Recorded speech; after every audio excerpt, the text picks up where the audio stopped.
3 years ago, I sat in my car in a grocery store parking lot for 15 minutes. Not because I was on the phone, but because I was terrified. I had a salary job making $80,000 a year, a title that impressed my friends, and a closet full of nice clothes. But in that moment, my card had just been declined for a $6 bag of groceries. I wasn't unlucky. I wasn't underpaid. I was secretly broke, and I had no idea how I got there. Hi, I'm Daniel Brooks, and you're watching Wealthic Voyage. Today, we're diving into the silent financial killers that don't care about your salary. We're going to break down exactly how I managed to earn a great income while having a negative net worth, and the 5 specific habits that were quietly stealing my future. This isn't just a story about budgeting, it's about the psychology of why we self-sabotage our own wealth. Let's start with the biggest lie I told myself. Have you ever heard that little voice in your head that says, if I just made a little more money, all my problems would disappear? I lived by that voice. When I was making $40,000, I was broke. I thought, if I get to 60, I'll be safe. Then I got to 60, and I was still broke. Then I hit $80,000. In many places, that's a comfortable living. So, why was I living paycheck to paycheck? Here is the answer. I was suffering from lifestyle inflation, but I called it rewarding myself. The moment I got that salary bump, I didn't increase my savings rate. I increased my statement rate. I moved into an apartment that was $500 more a month because I deserved a view. I leased a car with a higher monthly payment because I needed reliability. I didn't realize that every time my income went up, my needs magically expanded to swallow that entire increase. Think about it this way. Imagine you're carrying a backpack. You're strong enough to carry 50 pounds, but every time you get stronger, you add more rocks to the bag. You never actually feel lighter, you just feel heavier. That was my financial life. I was earning like an executive, but spending like I was trying to prove I was an executive. So you might be asking, okay Daniel, rent and a car are big expenses, but were they really enough to wipe out $80,000? No, they weren't. That brings us to the second hidden habit, the invisible leaks. We've all heard people say, stop buying avocado toast. And honestly, I used to roll my eyes at that. I'd say, it's $7. That's not why I'm broke. And I was right. A $7 coffee doesn't make you broke, but the habit of indifference to small numbers does. Let me walk you through a typical Tuesday for the old me. I'd wake up and skip making coffee at home because I was running late. I'd stop at a drive-thru, $8. I'd get to work, and around noon, a few of us would decide to order lunch. I'd tell myself, I brought lunch, but I don't want to be the odd one out. So I'd order a salad and a drink, $22. On the way home, I'd stop for gas. Inside, I'd grab an energy drink and a snack, $7. That night, I was tired, so I ordered dinner on an app. With delivery and tip, $35. Let's add that up. In a single day, without buying anything expensive, like a TV or a gaming console, I spent over $70 on convenience. Multiply that by 5 workdays. That's $350 a week. That's $1,400 a month, just on food and random snacks. That was my car payment and my insurance payment, eaten away simply because I wasn't paying attention. The lesson here isn't that coffee is evil. The lesson is that when you don't have a plan for your money, your emotions create a plan for you, and your emotions are terrible financial advisors. Now, let's talk about the tool that made all this overspending possible, credit cards. Here is a question for you. Have you ever bought something on sale using a credit card and felt like you actually saved money? This was my specialty. I was a points chaser. I had the fancy travel card. I told myself, I'm spending this money anyway, I might as well get the miles. But here is the psychological trap the bank set for us, and I walked right into it. When you swipe a card, your brain doesn't register pain, it registers the reward. I bought a $1,200 watch because it was 20% off, saving me $300. I put it on the card. In my head, I had saved $300. In reality, I had just gone $1,200 into debt. This leads to the dangerous habit of carrying a balance. At my peak, I had about $12,000 in credit card debt. I told myself, I'll pay this off when I get my bonus. But when the bonus came, there was always something else, a trip I wanted to take, or a car repair that popped up. The math is brutal. If you owe $10,000 at 22% interest and you only pay the minimums, you will end up paying back nearly $30,000 over 20 years. I wasn't just paying for my past purchases, I was renting money from the bank at a premium, effectively working part-time just to pay the interest on my own lifestyle. Let's pivot to a habit that is more destructive than any purchase: comparison. Why did I need a new car when my old one ran fine? Why did I need designer clothes? Because I was trying to keep up with a curated version of other people's lives. I remember scrolling through Instagram and seeing a friend from college in Bali. He looked happy. He looked rich. I felt poor sitting in my apartment. So what did I do? I booked a trip to Mexico I couldn't afford, put the flight and hotel on my credit card, and posted photos with the caption, "Living the dream." The reality? My friend was a freelancer who was terrified about his next gig, and he had used miles to get there. I was a salaried employee with stable income, drowning in debt to create an illusion. This is what I call the highlight reel trap. We compare our behind-the-scenes footage, our stress, our debt, our messy apartments, to everyone else's highlight reel. And we spend money we don't have to impress people we often don't even like. Have you ever done that? Bought something just to fit in? That need for validation is a massive wealth killer. I was spending tomorrow's income to buy today's status symbols. By the time I paid off that trip, the memories were gone, but the debt was a heavy anchor around my neck. Let's talk about a modern villain that wasn't around when our parents were young. Buy now, pay later apps. Klarna, Afterpay, Affirm. This is habit number 5, fragmenting your debt. I used these apps to buy a new laptop. It was $1,500. I thought, 4 payments of $375? Totally manageable. Then I used a different app to buy a new mattress. 4 payments of $200. Then I used a third app for some winter clothes. 4 payments of $150. Suddenly, every 2 weeks, $700 was being drained from my checking account automatically. I had fragmented my financial responsibilities into so many small pieces that I lost the big picture. It felt like I wasn't going into debt because the payments were small, but they added up to a massive monthly obligation that left me with zero cash flow. I had handcuffed my future self. Every paycheck was spoken for before it even hit my account. This is dangerous because it removes the friction of paying. You don't feel the pain of handing over the cash, so you overconsume. If you have 3 or 4 of these payment plans active right now, you are not managing your money, you are juggling knives. Eventually, you will drop one. So, how did I stop the bleeding? It wasn't a fancy spreadsheet. It was a moment of truth. I went to apply for an apartment in a nicer building. I had the income to qualify, but the landlord ran a credit check. He came back, looked at me and said, "Your income is great, but your debt-to-income ratio is too high. We can't approve you." I was embarrassed. I was making $80,000 and I couldn't get approved for an apartment. That night, I sat down and I did something painful. I printed out my last 3 months of bank statements. I took a highlighter and marked every single expense that wasn't a bill or groceries. It was pages of yellow. Uber Eats, Amazon packages I didn't need, subscriptions I forgot I had. I realized I was spending nearly $1,000 a month on absolute nonsense. That was the moment I realized it's not your income that makes you wealthy, it's your gap. The gap between what you earn and what you spend. That gap is the only thing that creates wealth. If you earn $1 million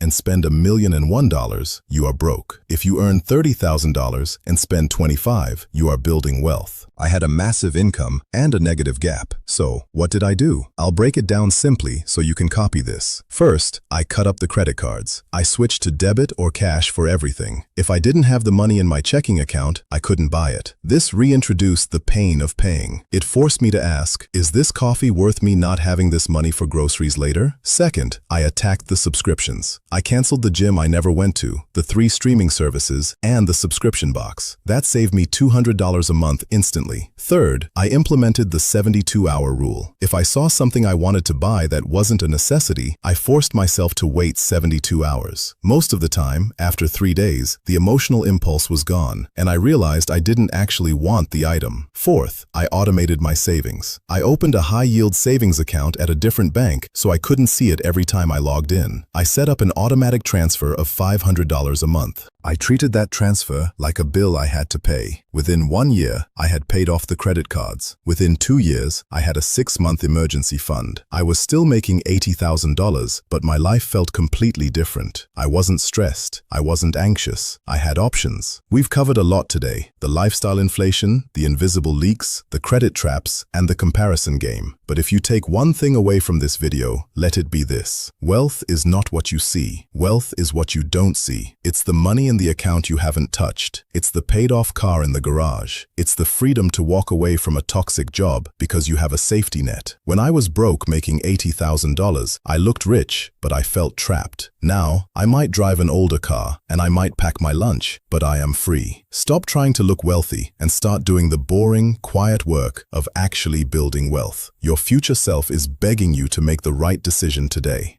That $12 lunch you skipped today isn't just $12. It's a brick in the foundation of your freedom. If this story hit home for you, let me know in the comments. What is one hidden habit you realized is draining your wallet? And if you're ready to start your own voyage to financial freedom, check out this video right here on how to start investing with just $100. Thanks for watching. Take care of your money, and it will take care of you.